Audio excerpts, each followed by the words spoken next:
Spectres! Welcome back to the podcast. This is Tom. I'm here with Sam, and come in close. I've got something to tell you. The war's not over.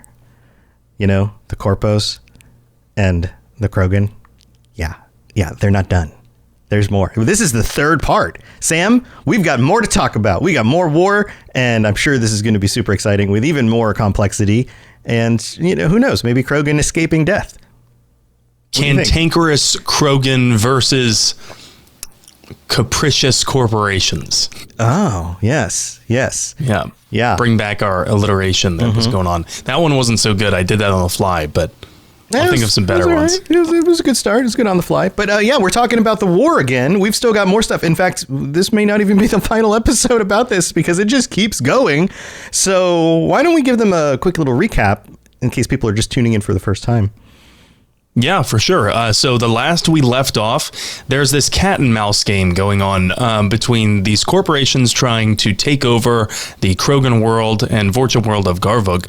And the leader of the Hylot clan, the Hylot Ruined is his name, and he is the leader of their Krogan state forces on Garvug. And so the corporations tried to depose Hylot Ruined through a coup. That failed. They invaded. They've failed to track down Hylot Ruined, and he's been very elusive so far. Yeah, they tried to blow him up, and he was like, wasn't me. Pretty much. Yeah, he was like, good going. Anyway, sorry for that other dude you killed. That sucks for that guy, but you didn't get me. Yeah, and it's been embarrassing. It's been very embarrassing for these corporations who have like infinitely more resources and power and organized militaries, and they can't seem to track down one Krogan. And not a single one. And you remember how we talked about how the wider Milky Way media late night talk show sphere was jumping in on this story? Mm-hmm. They did a couple of times before when the war really first kicked off. Yeah, the equivalent of Mass Effect's Saturday Night Live is doing sketches about it. Yes, Conan O'Brien or Krogan O'Brien. Krogan O'Brien. Oh my God, I would watch that. Does he have really big hair somehow? Like it's like a toupee. It's the faceplate. It's just a big faceplate. Okay. Krogan O'Brien has his take on this. Anyway, well, these late night talk shows that actually exist in the Mass Effect universe, they are certainly not going to let these corporations go without a good ribbing because one Krogan in a backwater colony has been outsmarting them at every turn.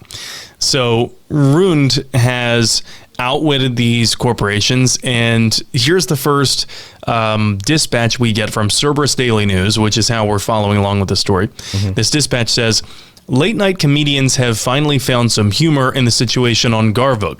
Suranan, who, by the way, Suranan is the Volus late night comedian. Uh-huh. So Suranan quipped, Corp experts are saying Hylot Ruined will be hiding where nobody's around for kilometers. So they're searching theaters for showings of Taze Patterson. Zinger. Cue the comedian, the canned laughter. Uh-huh. I guess Taze Patterson there is an in-universe film that no one wants to see. So, yeah. Yeah, stinker. Yeah, bombed. Next up, Unara Tazelli. Sounds a lot like Liara Tassoni. Unara Tazelli, who says, Hylot Ruined is well hidden. How well hidden, you ask? While they were looking for him, they stumbled across Ashland's missing talent. Wah, wah. Do we have a cricket sound effect? Wow. These are good ones. Those of you in the studio? Okay, no. Our in-house production team told me no. Everyone's gonna be like, you guys have a production team? No, we make so much cash off of everybody listening to this show. We've got like a whole team of talent behind the scenes. Yeah, there's a clear glass window in front of me where behind that window, that's where our producer sits, mm-hmm. our in-house traffic guy. Mm-hmm. Yeah, right now he's like giving us like the sign like that. No, don't talk about us. Cut it. You're off script. Go, get back. Yeah. Anyway, that's not the only comedian. There's another one who jumps in, Cal DeCosimo. takes a political bent. Oh, he's my favorite. This guy's the best. It's got a magnificent name. Cal DeCosmo says, they said they almost killed Hylot Ruined this week. He was so close to dead, Lisa Ford said, can I have his job? Wah, wah.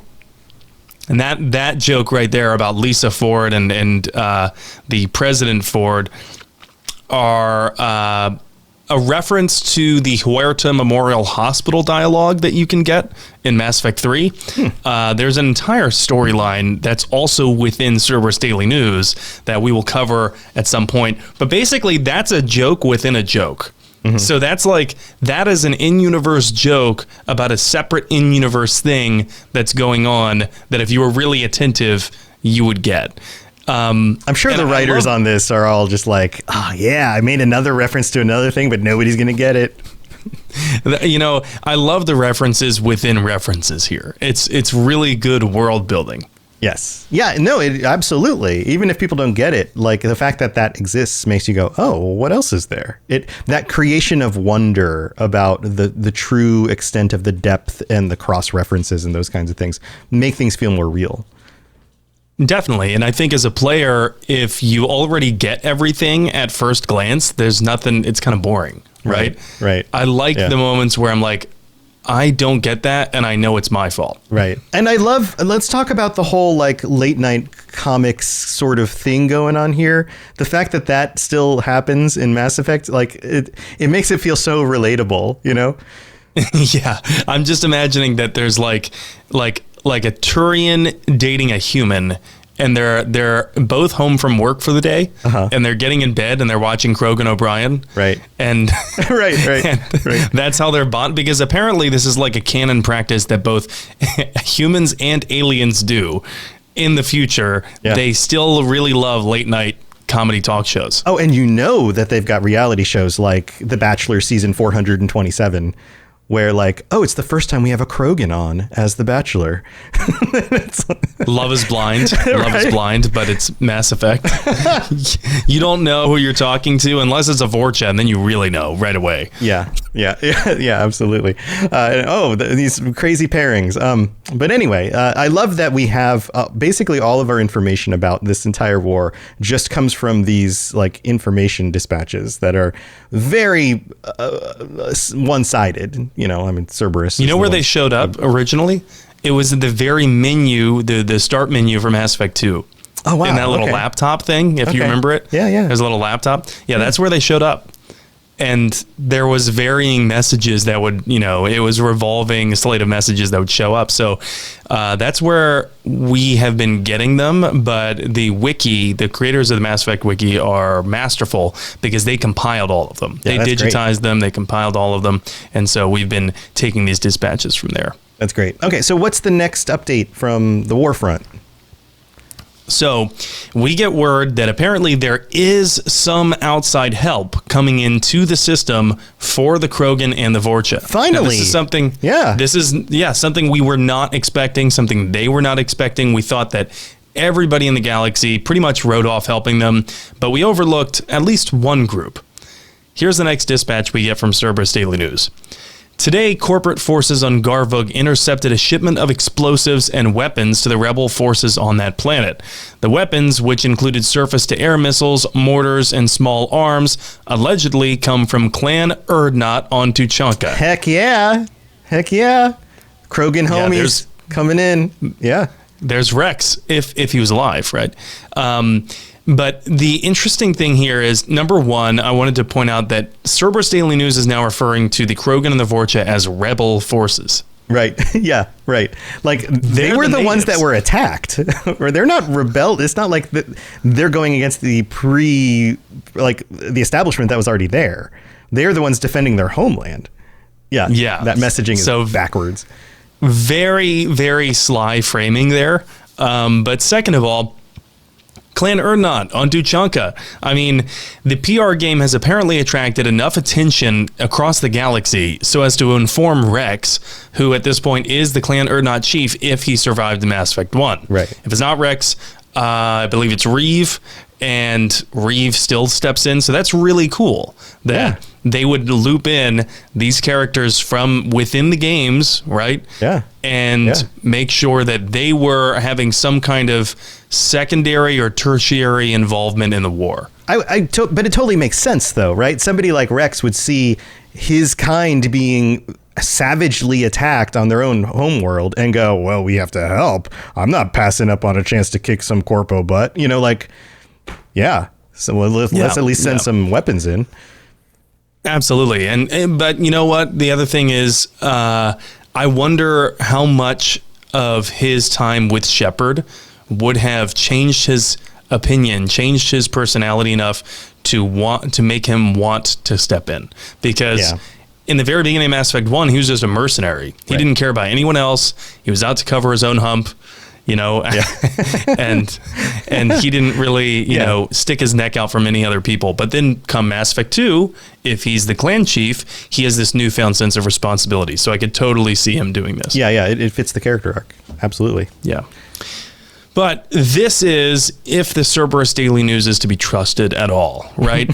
So far, Cerberus Daily News could just be taking a pre-written news report written by the corporations and just running it for them. Wait, editing. Are you saying that news organizations sometimes say things online that were presented to them by other people, and then they don't vet the sources, and then they get sued for like $750 million?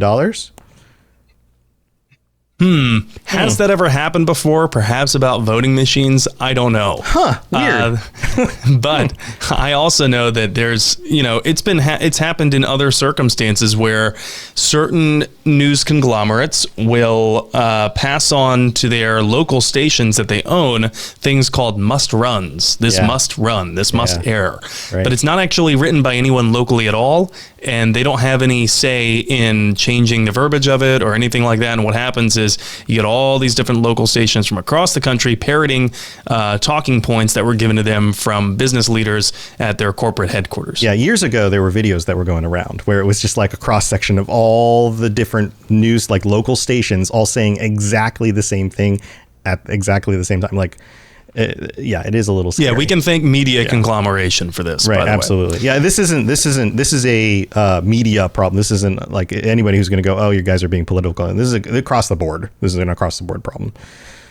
So and that's what happens when ownership gets hyper centralized. So anyway, I'm going to get off my soapbox. But before I do, if you guys want to support free press, support local news.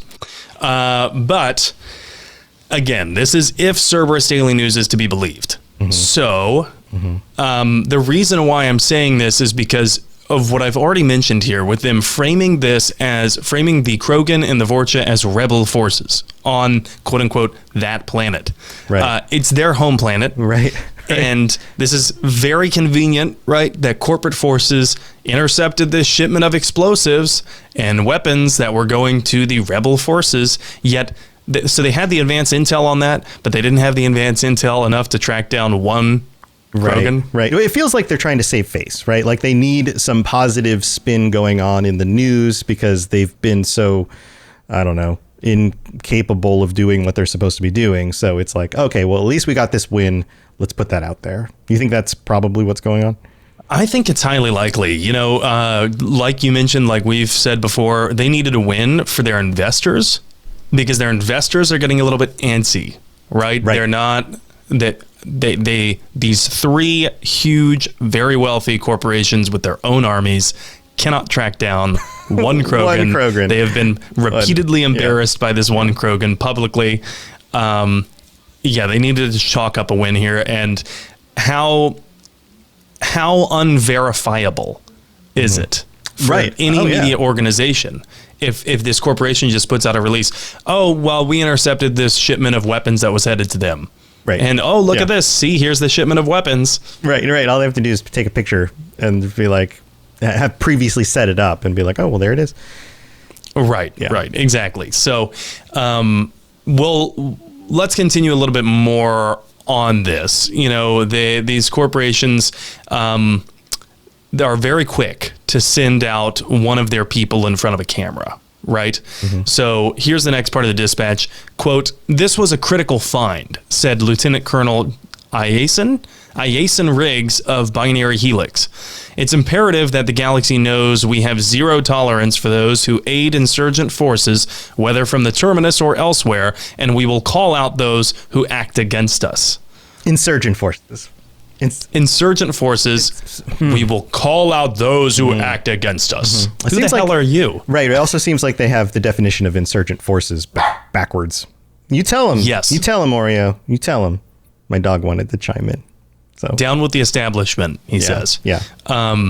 Yeah, these corporations have quite the ego. They're very arrogant. They are the insurgents on this Krogan and Vorcha planet. And yet they have the arrogance and the blindness, or they think everyone else is dumb, because they're putting out this statement that says, well, we have no tolerance for those who aid insurgent forces and will call out those who act against us.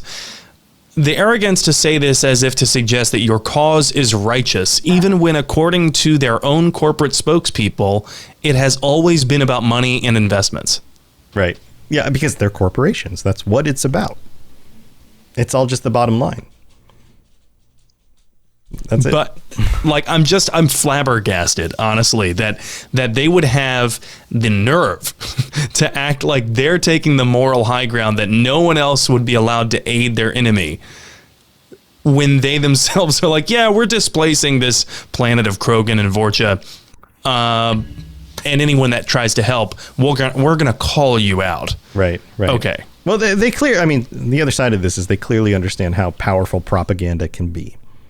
Yes, they do. And why do you think that they sent out someone from Binary Helix instead of Sonax Industries? You remember last time we talked, the Sonax Industries PR was super weak. Oh, so you think they're like, okay, enough with them, let's try somebody else? Like, yes. Yeah, your PR team sucks, we're going to use ours now, that kind of thing? Yeah, you guys regroup and find some kind of central messaging. In the meantime, Binary Helix, you step in. Right. Yeah. Right. Yep. Maybe. And then, the whole, this was a critical find, makes me consider whether this was a staged operation, because they're very quick on the trigger to want to publicize something when they themselves were not too long ago trying to restrict the flow of information through these now monopolized comm buoys outside the world. Yeah. Okay, so now that Clan Urdnot is part of this, how do they respond? So it turns out that Clan Urdnot does take credit. They take credit indirectly. Here's the statement that they put out in regards to the binary here, like basically saying, don't aid our enemies. Urdnot Jat, spokesperson for Clan Urdnot's financial arm on Tuchanka, appeared unimpressed. Quote, what is Binary Helix to us? Or Sonax? Or Guanhui Solutions? They barely come to our planet, let alone sell anything. Right? Like, we don't care. Yeah, translation, LOL, okay. Yeah, we don't care. Huge power move. Right, yeah, like, whatever. Who are you? Yeah. It's a valid point, too. Because Tuchanka has been so ostracized and so shunned from the rest of the galaxy that they really aren't economically dependent on too many other worlds. So they can just have the power to be like, you guys have no pull over our consumer base whatsoever. Right. And to quote a very old meme at this point, new phone, who dis? Exactly. Right? Yeah. What? Okay. So I love the Clan Urdnot's, response to that, because it's so irreverent, that they're like, okay, yeah, and okay, we're just going to send another shipment because, like, fuck you. Right. Like, we don't even know who you are. So stop killing our people. Thanks. It's also a very skilled way to call out an obviously empty threat, because the threat from the corporations obviously was, we'll come for you next if you help them. Mm-hmm. But they're calling out the corporation's bluff here and basically saying, oh yeah, why don't you try and invade Tuchanka? Oh God, that would be amazing. That would be amazing to see how that works out. You are having the time of your life with a sparsely populated Krogan backwater. Why don't you go ahead and try and invade the Krogan homeworld? Come visit our homeworld. We'll be ready for you. Come on over. Yeah, they're saying go ahead and see, which is hilarious. And I love the fact that that they don't really take direct responsibility for it, but they also don't say that they didn't. Right. Yeah. They're just like, all right. Yeah. This dispatch is also the only one in May that the game gives us. So there for a while, there was like an update on this particular storyline going out to players every week, sometimes multiple week. And so for the fans who had the Cerberus Daily News alerts in 2009, they had to wait like a whole month just to get this next part of the story. Huh. That makes me wonder if that was intentional or not. Like if that was... Sometimes these kinds of things it's like a meta thing. Like the person was on vacation and so they just didn't make an update, the person who was writing these.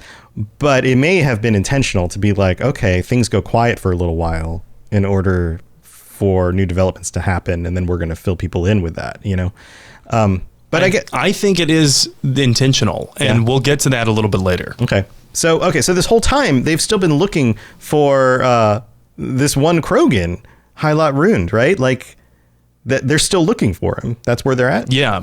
It seems like for at least one of them, they're fighting their own home front battle in their boardrooms and stock markets and trying to get investors to keep their money in, right? That seems like it's where the focus is right now for the corporations. Although they are, in theory, still trying to find Highlot Ruined. So Sonax Industries is apparently bought out by another company. That company is named during the war. While the war during the war. Can you imagine being somebody in that other company being like, "Oh, now's the right time to buy"? They're embroiled in this crazy war campaign. They're buying the dip. That's exactly what they're doing. So Sonax Industries is bought out by a company named Umsung Holdings, which sounds like a Korean name. It also sounds like a holdings company that's planning to strip the company and sell them. Right? It does sound like that. Yeah. It sounds like a hedge fund. Yeah. No, it sounds it sounds like somebody who's not interested in what they do and just interested in feasting on the corpse of whatever's left of this company. So here's the release as it comes to us. It says Umsung Holdings, and then it gives a stock market code for Umsung Holdings. I love that. So that's exactly what Bloomberg does in all its articles. But it says Umsung Holdings announced today that it has completed the buyout of Sonax Industries in a friendly takeover. Friendly takeover. Friendly takeover. As opposed to this war. Friends. Hey, thanks. We're invading your corporate offices, but we brought donuts. We're having a pizza party on Friday. Cool. Only 40% of you need to leave.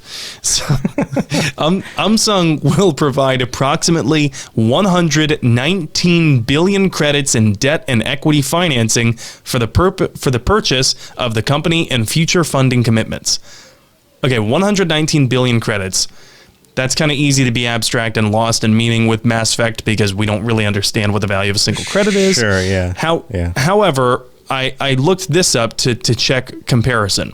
For comparison, the Lazarus Project that revived Commander Shepard, that took over 4 billion credits. 4 and that was billion credits. That was a lot. I remember when we discussed that. It was like that was a boatload of money, and everyone was impressed that they were willing to spend that much. Right.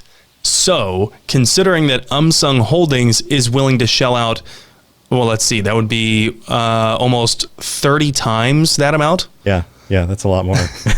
Just to buy Sonax Industries. Yeah. That should tell you that they believe there is a lot of money to be made here. Yeah, so I wonder if they've got other plans for the war effort. I guess we'll have to see. I was curious to see what the total cost of the Crucible project was. I couldn't find that. I couldn't find a number anyway, but I think the Andromeda initiative was even much, much higher than that. I think it was in the quintillions of credits, if I can remember right. That's a number I have a hard time picturing in my head. Quintillion. I agree. Yeah. I never see that number. Right. But anyway, bottom line, this apparent hedge fund company sees such promise in buying Sonax Industries that they're willing to spend 30 times the cost of the Lazarus Project to acquire them. Okay. Well, I guess we're going to have to see what happens with this when we get back from the mid-break, because we have to go thank our patrons, and we've got another planet card, so don't go anywhere. Here we go. Message coming in. Patching it through. I am sovereign, and this Lorecast is mine. I like the sound of that. All right, here we are, and we've got a new patron. Welcome to the Patreon, and I'm not sure exactly how to read this name. It's either Red Trobot or Red T Robot, who just signed up on the Patreon. Welcome. So glad that you are here. And we have to shout out also our Shepherd tier patrons, Draco, Edboy, Kira C, Lieutenant Cicino, Red Trobot. I'm just going to go with that until you correct me. And Superfly and William. Thank you so much for all the support. Wow, lots of Shepherds. There's so many Shepherds on our ship. It's like a mod where you just duplicate Shepherd instead of all the other people. You just have all these Shepherds. The whole crew are Shepherds. Right. That mod has to exist somewhere, right? That's got to be a thing. If it doesn't, get out there. Go make a crew full of Shepherds. But thank you. If you are interested in helping to support the show, if you want to get ad-free episodes or t-shirts or stickers, or join us on the Patreon chat, which is coming up in a week from as we record this. It's currently the 23rd. That'll be on the 30th. You're welcome to sign up and join us. We'd love to have you. Also, if you'd like to support the show in other ways, you can leave a 5-star review on Apple Podcasts. And Sam actually has that up because the app that I've been using is still under maintenance, and it's been that way for like the last week and a half. So Sam, what do we have for new reviews? That's right. So we got one here from Jericho in the United States. 5 stars, says, my all-time favorite podcast. Review says, this podcast is very well researched and composed. Props to Sam for that. Thank you, Jericho. Aww. It's thoughtful and intentional with its time and direction. The way Tom responds to every topic consistently interests me as well. The organic conversations that emerge from each topic are interesting and insightful. Tom and Sam pull in real-world parallels and also contextualize the topic within the greater Mass Effect lore. They have great chemistry together, and Tom is a skillful host who not only asks the planned questions, but expands the topic with Sam. I think this guy's got inside access to our show notes. He's looking at our show notes right now. What is going on? What could be a brief codex entry can become an interesting topic that ties into seemingly irrelevant pieces of the series. Like other listeners, Mass Effect as a series truly stuck with me and deeply affected me. Sam and Tom do justice to the branching narrative that persists through 3 games and reinforces my feeling that Mass Effect is arguably the greatest trilogy in gaming. Their passion and intelligence keeps the series close to my heart and on my mind. I hope they don't stop making this podcast anytime soon. With the depth and breadth of the lore and the entertaining and fun way the show tackles it, they have the legs to continue this podcast into the far future when Mass Effect 4 hopefully comes out. The only thing new or different that I would love is to hear a cut-down version of the Patreon episodes with just Sam and Tom talking. The topics are so fun and interesting. Also, that might sound a little odd as we're responding to ghosts who aren't on the audio. That would be a little difficult to make work, but I get where they're going, because some people prefer certain types of episodes, and some people really like other types of episodes, so I get it. Yeah. The topics are so fun and interesting, and the guests are too. I personally just only really liked listening to Tom and Sam. Thanks for the great show, Jericho. Yeah, that happens. Well, now that we have that review, that was the height of all reviews that we'll ever get, which means it's time to just close down the podcast. I guess so. Yeah, there's nowhere to go from there except down, I guess. Yep. But we have another review that gives us 3 10 out of 10s. So here it is. Okay. It's from SLL58 in the United States, who writes, Keyless Lie, 10 out of 10 lorecast, 10 out of 10 hosts, 10 out of 10 content. I've been playing Mass Effect since I was a kid, and I never knew how much I was missing out on. I started the lorecast a little over a month ago, and I'm just now getting caught up. Don't judge. I clean for a living and have nothing better to do than listen to these guys yap about my favorite game. Highly recommend for those who love the game, love the characters, and love the lore. Keep doing what you're doing, fellas. Thanks for making my day go by fast and adding knowledge to my little pea brain. Oh, thank you so much for those kind reviews. That was so nice, both of them. Yeah. Thank you, SLL. And I'm certainly not judging everyone who makes an honest living. Good for you. In any way that we can help you get through your day. Oh, I guess God. It's absolutely really nice to hear. You and I have worked grueling jobs before. We totally get it. We totally get it. So thank you for taking the time to be thankful and to do that back for us. And so we're going to be thankful for you. Also we have a planet card. Can I go ahead and read this one, and then you can kind of comment on why you included it? Yes, of course. All right. So this is Carcosa. Carcosa was thought to be a naturally occurring hothouse planet until an Asari expedition discovered palatial ruins on its barren surface. Likely the seat of an ancient city, the crumbling edifice dates back more than 2.7 million years. The only intact chamber appears to be a throne room overlooking a large depression believed to have once been an enormous lake. There is evidence that the people of Carcosa polluted their planet until it became uninhabitable, triggering a runaway greenhouse effect and spoiling the planet's fresh water supply. Research into the planet's long history will have to wait. Asari scientists evacuated when word of the Reaper attack reached the system, leaving behind data drones to explain their findings to anyone who survives. So that's rough. Right. Yeah. So Carcosa reminds me of Garvug because if you remember at the very beginning of this series, we were talking about how the Krogan were given this planet as a, quote, bargain world, which, by the way, giving a race a quote-unquote bargain planet just means that no one else wanted it. So that's not really a bargain. It sounds inherently racist, yes. Yeah, it's inherently racist. But the Krogan inherited this planet, Garvug, and then they overfished its already very small habitable zone. So then the coral reef population started to collapse. Right. And then the marine ecosystem started to collapse. So basically, going back to Carcosa, people there in this ancient civilization polluted their planet until it became uninhabitable. Right. Yeah. And looks like Garvug might be on its way there. So it again raises the question, why do these corporations want this nigh uninhabitable planet? Yep. I guess we'll have to find out. But let's continue the conversation. We're going to head back to the show. Here we go. Spit it out, or are you trying to build suspense? You're so dense, sir. Obviously, I do not know as much about human relationships as I thought. All right. So Sonax gets bought out. But that also raises questions like, why? What was going on? Was the war that impactful to their bottom line that made them vulnerable? Is there something else going on? Like, what's the deal here?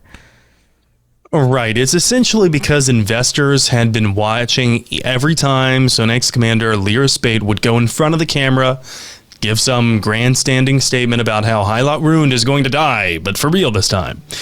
Then they'd see, oh, he's alive still, and the war is still going on. They're looking around and they're like, what's to show for my money? Right. So they're losing the faith of the investors, the people who are supposed to be making profit off of this engagement. That's my analysis of the lore anyway, that it looks like investors are backing out. And so here's the next part that we get in the Cerberus Daily News Dispatch, which kind of supports that theory. The move is expected to significantly boost Sonax's share price, which has been falling precipitously after perceived missteps in the war on Garvug. See? Yeah. So people were selling. Yeah, that part is hard to skew. Like, these are the facts. The prices are down low, and so therefore this is what's going on, right? That's a little bit hard to patch up with fake information. And so, they were buying the dip. Sung Holdings was buying the dip. And this dispatch says, asked if new management will result in a change of direction on the planet, meaning change in the war effort, CEO Isil? How would you say this? Isil Ree replied, "We've conferred with Admiral Spate and see great potential in Garvug. The infrastructure of the occupied areas is unharmed and is beginning to turn a profit. The correct move is not to withdraw, but to commit fully to establishing a permanent peace zone on the planet." Permanent peace zone. Sounds giga-fascist. Peace through domination, peace right? Peace through killing your enemies. You will be peaceful. Right, So this is basically, like, in economic terms, this is basically the rich guy rescue strategy for business. Like, okay. I don't know if you ever heard that before, but like when there's a failing company, then rich guy rescue strategy is like rich guy who really believes in the cause steps in, has tons of money to spare, buys the company in a last ditch effort to try and keep it from like continuing to tank. This has happened with many media companies. It's happened with other companies too. It almost always doesn't work, by the way, because the rich guy gets bored and is like, wow, this is costing more money than I thought it was. Anyway, I'm done playing with you. So this just means that the owners of Umsung Holdings already agreed with what Sonax and Binary Helix and Guanghui Solutions were trying to do. Yeah. But like the other piece of this is that like they specifically note that the occupied areas are unharmed, which seems to lead us to an understanding that must be the focal point of why they're there. Like something's going on there, right? Infrastructure. Yes. They're finally keying us in on some of the desirable qualities of this planet that they actually wanted and the important parts that they didn't want to destroy. So infrastructure is a pretty broad term, though, so it doesn't really tell us exactly what they want, but we know it's not the people. It's interesting priorities there. And also I noticed in here that they referred to Spate as Admiral Spate, not Sonax Supreme Commander Spate, but Admiral Spate. Huh. I wonder if there was a demotion or new company, new rank structure. I don't know. Maybe. But both of those are military structures. Yes. They are not corporate structures. You would expect something like, CEO or, some sort of manager. Chief engagement officer. Something like that, right? But these are like military. Yeah. Compliance officer. There we go. Yeah. Chief compliance officer. You will comply or we will blow you up. Yeah. Yeah, exactly. Okay. All right. So what do we hear next? Where does this go? Because it doesn't seem like we've been getting very much info from the warfront side of things, just kind of the back end financial side. Yeah, there's only been like one dispatch in 2 months at this point, like 2 months of real time. And you're thinking, is this because BioWare just didn't have more lore to send out right now? Right, or is timing intentionally slower? Yeah. I'm leaning actually toward the latter, that they had all of the writing, but they intentionally timed this out. And here's why. So we talked about that corporate buyout. Well, it takes another full month just to get the next Cerberus Daily News piece on Garvug. And I think there's an in-universe explanation here. The corporations are in control of the comm buoys now. Right. So they are controlling the flow of information. Whatever's going on the warfront is not exactly favorable to them. And Sonax Industries was already having a struggling share price. Right. So all they're of a purposely sudden, being quiet. Yeah. Yes. All of a sudden things are a little quieter on the warfront, but hey, look at the shiny set of keys. We got this, new corporate buyout going on. And oh, by the way, there's this other development back, anyway. So the next Cerberus Daily News piece that we get, it says, tonight has the galactic media forgotten the war on Garvug? Corporatist forces have held the colony capital unopposed by state forces for months. Yet still, the Krogan and Vorcha underclass strike back with shooting sprees and skycar bombs. Skycar bombs. That's exciting. Yeah. Skycar bombs would be a great... Okay, Vorcha Skycar sounds like a great name for a cocktail, doesn't it? Or a punk band. Skycar. We're the Skycar bombs. Like Vorcha punk the band. corporations. Yeah. Skycar bombs. Yeah. They all have like black t-shirts with like spray painted like little bomb symbols on it. It's like an anarchy symbol, but it's a Vorcha face. Yes. Skycar bombs. Yeah, there we go. Yeah. Okay, so see, it says, has the galactic media forgotten the war on Garvug? And then it tells us that corporatist forces have held that colony capital for months. Excuse me. It says... You think they would report that, months. right? Like they would be reporting this, you would think. Right. So it's been months in universe and in our own world's time since we learned that corporate forces took that capital and Vrune's fortress. You remember we were talking about when they stormed the fortress? And yeah. That it's been months in real time and in game time. So I really think the writers here are timing these releases to go out on the Cerberus network through Mass Effect 2's main menu to coincide with in-universe timing. Thus, we would need an in-universe explanation for why we're getting the comms blackouts. Right. And I think it's because of the corporate control over the comms buoys. Yeah. Okay. Well, that makes sense. Okay. So where does it go from here? So it says neither the Krogan or the Vorcha can get close to the fortress-like enclaves where the Corporatists have established high security zones for their troops. But it's clear that no civilians are protected, a fact that hurts the corporate bottom line. Yeah, because that's our main concern. Not civilians. Not the civilians, the corporate bottom line. Well, who are the civilians? Because clearly they're making a distinction here, Cerberus Daily News is making a distinction between the Vorcha and the Krogan quote-unquote rebels or the corporate armies. No, those aren't civilians. So who are the civilians? Because this is a Krogan Vorcha world, and all of the natives are being talked about as if they're combatants. Right. So do you think that they're flying in other people to then live in that land that they've taken so far? Well, we know other corporations did this in the Mass Effect universe. They would fly in.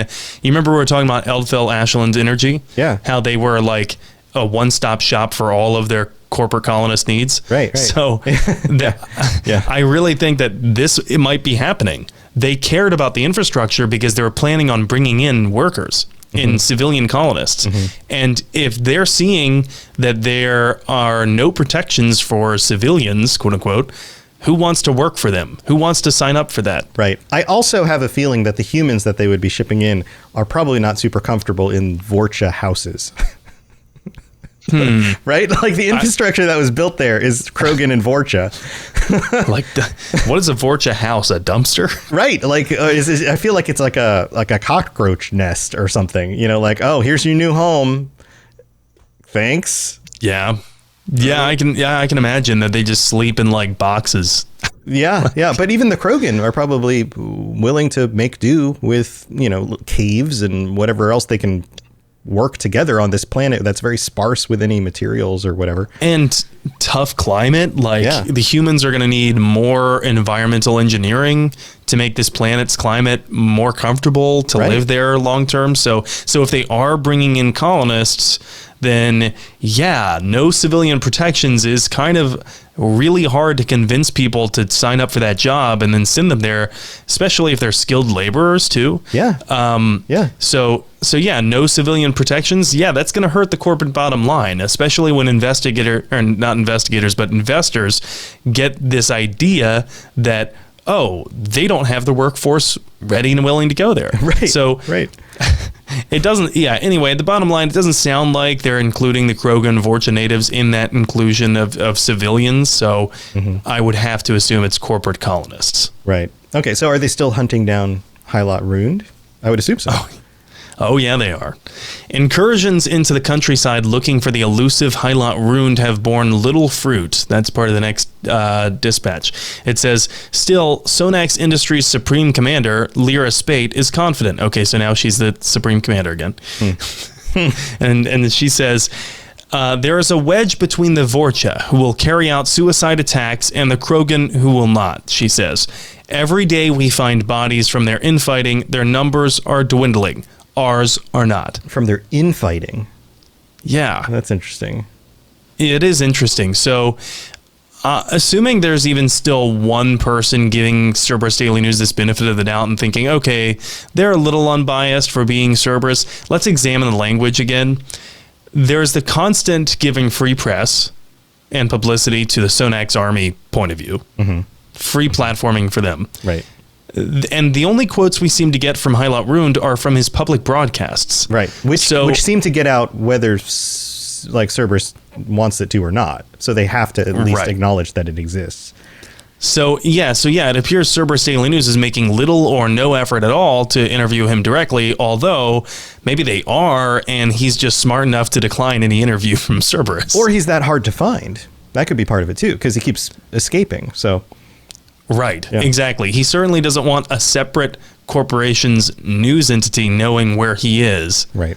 Because that seems like it's asking to get caught. But infighting, I can see that happening. That seems legit. Vorcha and Krogan. Vorcha, notoriously violent, hard to control. Krogan are not all strategic masterminds. Yeah. So, Right.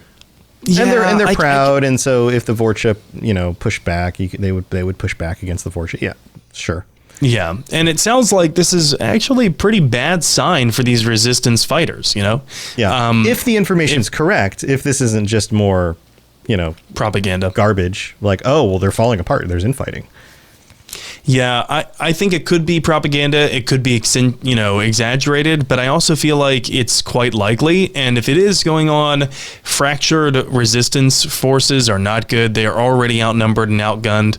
They need every advantage they can get. Yeah. So the next part of this update is pretty interesting. It says corporate forces or corporatist forces on Garvug are reeling today. So there has been a huge momentum shift now. Mm-hmm. It says that they're reeling as the Sonax Corporation's command ship, Excelsior, was destroyed in geosynchronous orbit over the planet. Com traffic at the time of destruction suggests the Excelsior was destroyed by a warp bomb hidden in a supply ship cargo payload. Nice. I was hoping it was a Skycar bomb that just somehow got into orbit. That'd be amazing. Yeah. Goes into light speed through the ship. Yeah. Right. But so wait, this is a supply ship. So it came from out of the solar system? It was a supply coming in? Yeah, it's a supply ship that was headed to Excelsior, the Sonax Corporation command ship. It was a supply ship headed to restock their things on that ship. So it was coming from out of system then. Right. And as we've established previously, the Krogan and the Vorcha on the planet have a hard time communicating off the planet because they don't have the means to do so. So somebody must have set this up from other than them. That's exactly how it sounds. Yeah. The Krogan, almost as if the Krogan and Vorcha have some clandestine help coming from the outside now. But the big question is from whom? I can't imagine Clan Erdnot being sneaky enough to pull that off. Maybe. I don't know. They might. I don't know. But again, we don't really know. So, okay. Yeah, exactly. Someone has done this. Mm-hmm. And I highly doubt that this would be a false flag to destroy your own command ship. No, yeah. That's expensive. That is big cost. It'd be one thing to be like, oh, one of our supply ships got blown up by something. But like the command ship? Yeah, no. So the next part, it says the ship had a crew of several hundred people, none of whom are expected to have made it to the escape pods after the blast. It is known, however, there it is, that phrase, it is known. It is known, however, that Sonax's Supreme Commander, Lyra Spate, was on another ship doing troop review at the time. That seems very fortunate. Like, this smells a little funny compared to the previous messaging, because none of them made it to escape pods, which means nobody can report what actually happened. So either the attack was so sudden and such a surprise that it took down the ship without anybody being able to get out, or it was manufactured, like you implied, maybe a false flag thing, and they kept everyone from escaping in time. Yeah, I understand why nations pull false flags attacks sometimes because they have to garner war support from the public. I don't know what the end game would be here if it were a false flag to maybe galvanize investors, because I don't know, because if I'm an investor, I just think, that's more bad news. Yeah, it just seems that for Sonax. Right. So maybe there's no reason to do it. Right. So I don't know. Apparently it could be Cerberus Daily News putting two and two together and implying that this was actually an attempted assassination, that they just didn't succeed. And maybe that's true, because it was a safe bet, right, to assume that the Sonax Supreme Commander would be on the command ship. What if it was like the Supreme Commander who was trying to get the job of Supreme Commander? Some corporate sabotage. Yeah, corporate, like actual literal sabotage. That would be hell of a way to do it. But, it is interesting that Spate made it out somehow alive. A silver lining for investors, I guess, who are still, they're probably selling this stock faster than Spate can get to a camera for another awful PR statement. Yeah. Okay. So speaking of PR statements, are the Krogan capitalizing on this? Like what about Clan Erdnot? Or are they even mentioning it or taking credit? Like what's going on with that? Both. So there is a very brief video uploaded from the surface of Garvug. It's just minutes after this attack happens, and it reveals Guerrilla Commander. This is how Cerberus Daily News describes Highlight Ruined. Guerrilla Commander Highlight Ruined apparently missing an arm. His statement was brief. "You humans have an expression. Tag." This guy's great. That's it. That's the message. Yeah. This guy's a master of speaking to the common denominator. Right? He's a man of the people. He's a man of the people. Yes. But he's missing an arm? Right. Like, did he just avoid, I don't know, one of the attacks barely and lost an arm to it? Or is this implying that he was somehow involved in that warp bomb and barely escaped? Lost an arm in the escape? I don't know. Yeah. Yeah. Regardless, the guy's extremely fast at the PR game. Yeah, like the minutes after this attack. So this was planned, right? He was clearly aware that it was going to happen.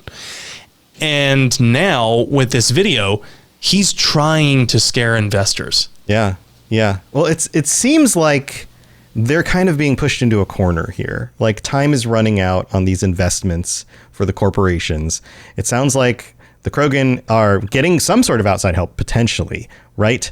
And the corporations have already gone through so much, overkill on some level to kill them and to basically get what they want. They're not just going to leave, right? Because we have a whole other episode to do. What is their response? It's got to be pretty big. Yeah, they're too far in at this point. Their response is huge. They go fully scorched earth, or scorched Garvug, if you want to say. But that is something that we will get into next week, or not next week, 2 weeks from now in part 4. Yeah, we got to do our Patron episode, and then we will wrap this up with seems like a scorched earth attack on these poor Krogan. Wow, this is quite the story. This has been super fun. Thank you, everybody, for hanging out and being here. And chat, thank you for joining us for the live show. Sam, you have anything you want to share before we wrap this up? Yeah, of course. I am continuing my streams middle of the week on Wednesdays when I got time, streaming my first playthrough of Ghost of Tsushima. And then on Saturdays, I am doing my headcanon playthrough, modded Mass Effect 3. It's really fun. Been working around with my background. I don't know if you noticed, I put up some artwork. So there's some artwork behind me. There's a cool Citadel poster, like propaganda kind of poster that I got at PAX a few years ago. Over my other shoulder, I've got a yellow Space Cow crossing sign. So anyway, I'm working with putting up more artwork, giving myself a fun background for my streams. And episode 4 for the Avengers audio drama is still in the works. I'm also going to be at a gaming convention next month, Portland Retro Gaming Con. I'm going to be doing a panel with Genesis, who hosts the Cyberpunk Lorecast, and Two Girls, One Ship. And we're going to be joining some other podcast hosts for like a family feud of video game trivia. Oh, that's fun. Yeah. So yeah, that'll be, if you're anywhere in the Portland area and you're wanting to come say hi to me and or Genesis, then let me know. I'll be at Portland Retro Gaming Con. Yeah, good luck. Kick their butts. You guys need to win that. Yeah, awesome. That's the goal. Yeah, that is the goal. Awesome. Well, have fun with that and say hi to Jen. And if you want to check out any of my other stuff, in fact, if you're tuning into the Rings of Power Season 2, which is supposed to be even better than the first season, and you want to get behind the lore on J.R.R. Tolkien's crazy Middle-earth stuff, then go check out the Lord of the Rings Lorecast. It's another podcast I do where I explain all the stuff from the books that most people have a hard time reading. So go check that out on whatever you're listening to this on. You can also join us for our live shows or join me on the Robots Radio Twitch channel in order to check out my live streams. I've been playing games some more on there, things like crazy modded Skyrim and some other stuff. So come hang out with us. We'd love to have you. And thanks for being here again, everybody. We will be back next week with our patrons, and then we will wrap up this war story in 2 weeks. So we'll see you then. All right, everyone. Have a good night. We'll see you later. Thanks for tuning into the Mass Effect Lorecast. We'd love to hear your opinion and thoughts on the lore of Mass Effect. Reach out to us on Twitter at Mass Effect Cast, or check out the Robots Radio Discord. Also, you can send us an email at masseffectlorecast@gmail.com.